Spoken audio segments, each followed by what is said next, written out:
She should never have been dismissed. She should never have been treated in the way in which she was.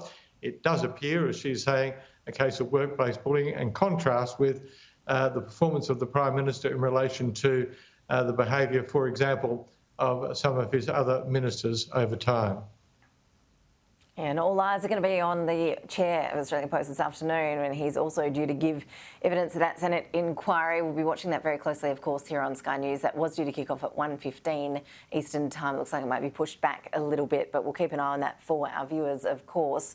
Jim, on the other big story this week, and one that's not going away, the vaccine rollout delays. How politically damaging is this for the government?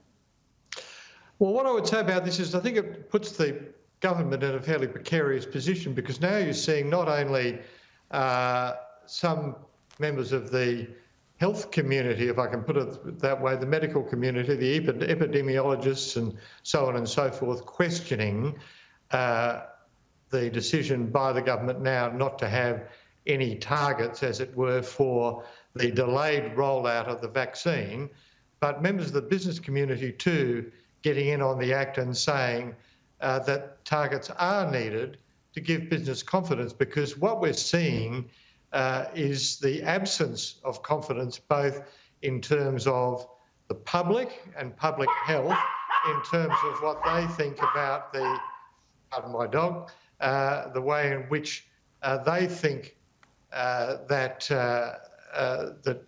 the public need to know when they can expect to get vaccinated, so that they can have confidence that the economy will keep rolling the way in which it should, and back to at least COVID normal, if not pre-COVID normal. But business now wondering whether or how business can function in these circumstances, because business needs confidence too if we are to move from government support for the economy to private investment, which then means jobs. Now, in the current environment, it does seem to me that the business community is saying, if we don't have confidence in the vaccine rollout, in knowing when people are going to get vaccinated, then how are we, and why should we, be in a position to provide the investment that's needed to support the jobs that are required to get the economy back to normal? So I just think it's a very precarious moment for the government.